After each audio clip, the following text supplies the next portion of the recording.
In the previous episode, we cleaned every single square inch on the Evo 10, all in hopes of getting a blank, clean canvas to work on the car and hopefully make it run once again.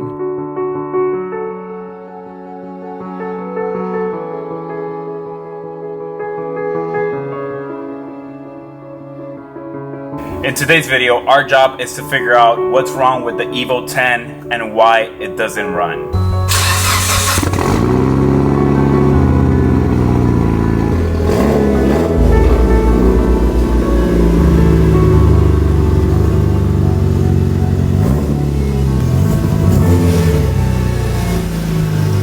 Now, I do want to be clear, this engine does start,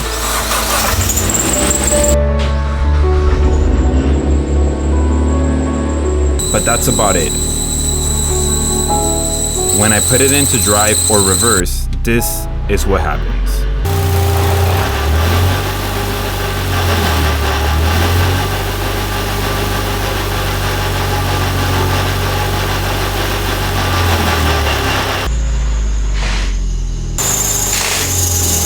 Let's start with something simple. Let's connect the laptop and read all the codes the car is throwing to see if it could give us better information.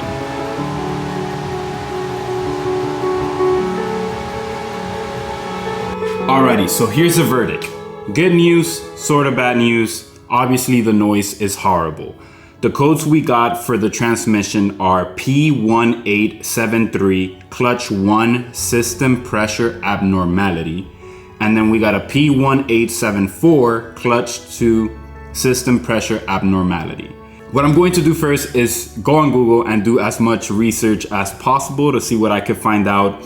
And then we got a couple of codes in regards to crankshaft position, but that's just a timing belt on the 2010 motors. It's very common, so that's not that big of a deal. Now, another thing that I'm also going to do is message Jack Transmission and Cosmix, which a lot of you guys have recommended to reach out to them to see how much a SST transmission rebuild would cost. And the reason I haven't even mentioned maybe getting a new transmission, do you guys want to see what a SST transmission costs from the dealership? I don't think you guys are gonna believe this. Are you guys ready for this? For the 2010 model, it's a total of $15,000. No, God! No, God, please, no! No! So let me finish doing some research. Let me reach out to Jack Transmission and Cosmix, and I'll pick up the video once I have an answer from them and I've done my research to see what solutions we could find to getting this car back on the road. 2,000 years later. So here's the update. After much research and going back and forth, this is what's wrong with the transmission. Stripped output splines between the transmission and transfer case. If I wanted someone like Jack's Transmission or Cosmix to fix and rebuild my transmission and T-case, it would cost me around $8,000. No, God! Not to mention shipping to them and wait time of probably 3 to 4 weeks. No, God, please, no! No!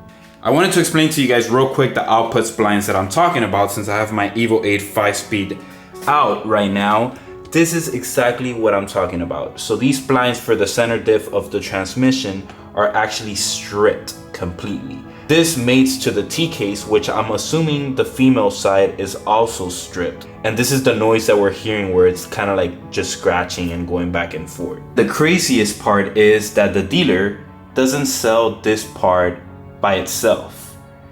Jack's Transmission is rebuilding them because they make this part in-house, but obviously I don't have a way of making this in-house with the tools I have. Now, there's no way I am going to spend $8,000 on just a transmission and transfer case rebuild. There has to be another solution.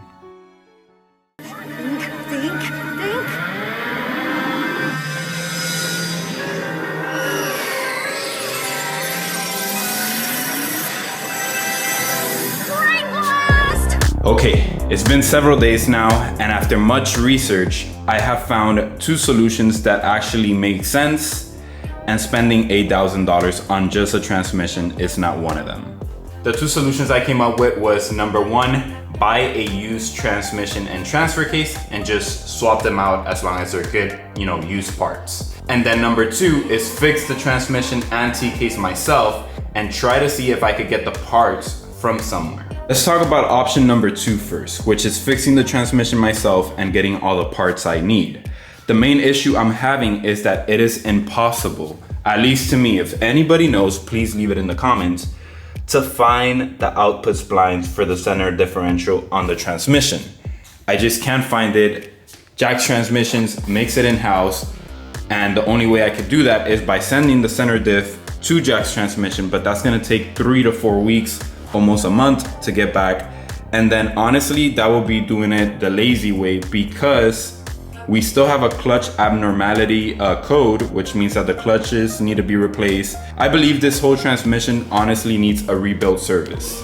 And as you guys know me, I'm not just going to do this the lazy way. I actually want to do it correctly. Even if I don't end up keeping this car, I want this car to be 100%. So that means that it leaves us with one solution. And that one solution is to get a used transmission and transfer case. And boy, do I have really good news. Here it is, my basically new 2012 33,000 miles 4B11 motor, transmission, transfer case, and rear differential.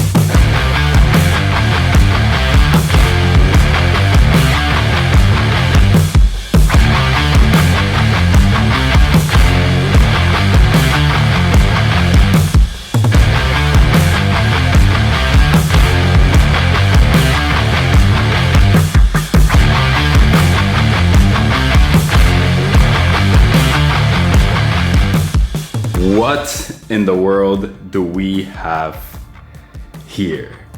Yes, I know. I believe I went a little bit overboard and way out of budget, to be honest. But this is a 2012 motor, which has the revised timing chain, 33,000 miles, motor, SST MR transmission with the same code, the 11A, I believe it was, 11A, which is the one that goes for this car. We got the T-case as well, and we also got the rear differential included if we were to need it. And then again, turbo, wiring harness, transmission harness, all the accessories, intake manifold, AC compressor, alternator, power steering, like everything on a package, on a pallet, 15 minutes away from my house. From here, 15 minutes. There was just no way I could say no to this. That being said, there are a couple of things that I am afraid of. This motor has been sitting for over 9 years, I believe it was, 10 years, 8 years, which is very scary. But we're gonna check some stuff out now. We're gonna make sure, I already checked that it cranks over, of course. We're gonna remove the valve cover. Just check a couple of things out, make sure that it looks good, because obviously we don't wanna run into more issues. But the most important part was this right here, SST transmission and T-case. Everything seems to be good. But again, you never know when buying used parts. It's a little bit scary, but if things go worse to worse, which I don't even want to mention it, we do have 2 things to work with. We have a full transmission over there. We have a full transmission over there. So if needed, which I hope we don't have to do that, we could just swap parts over and over. Let's see if we can find out a little bit more on the engine.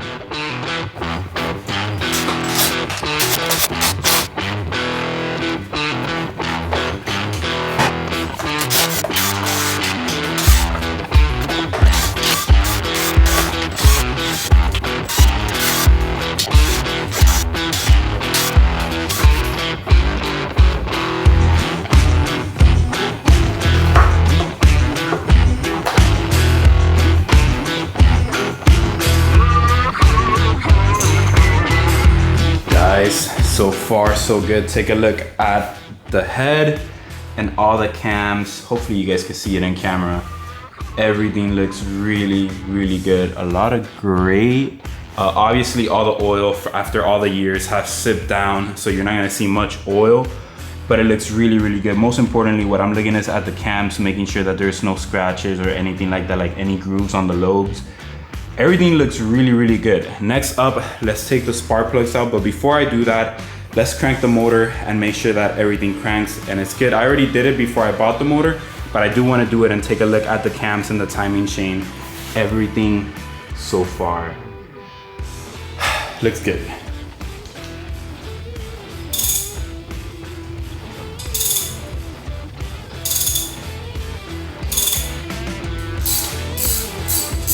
Spark plug number 1 and GK, and it actually looks really good. It looks way too good, to be honest. Kind of sus. Spark plug number 2, not bad. Again, it looks, the tips look really, really good. Spark plug 3. Number 4 is a little bit sketchy. It has a little bit of rust, but I'm guessing it's water seeped in through the actual coil and it went down, and from sitting for so long, water kind of went down. There is a little bit of rust wherever the spark plug goes on the sleeve right here, as you guys could hopefully see. I'm gonna try to, let me see if I can get you guys a good angle. I'm gonna try to get a vacuum and kind of vacuum up all the little crumbs and rust that there is there, so we can kind of clean that out. But everything else, you guys can see, looks really, really good. This one does scare me a little bit though, but that just must be a little bit of water that passed through.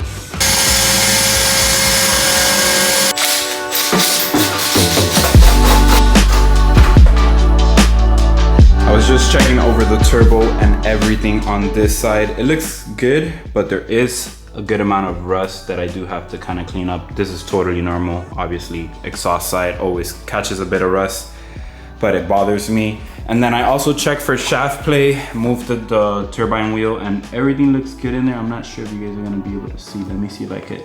You guys can kind of see in there, but it looks completely good and it's spinning, which is a plus. The next thing I wish I could do right now, but I just don't have enough time, is put the engine on an engine stand, remove the transmission and T-case, flip the engine over and remove the oil pan to see if we find anything bad with the motor. But so far, everything is checking out, even the turbo itself, which is a plus.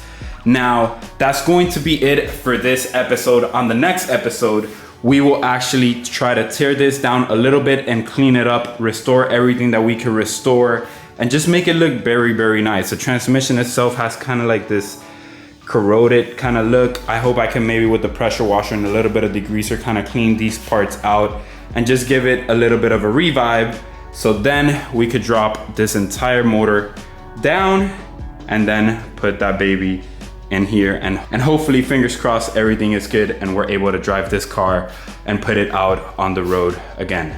Like always, keep grinding, stay safe. I hope you guys enjoyed this one. I'll see you guys on the next one. Take care.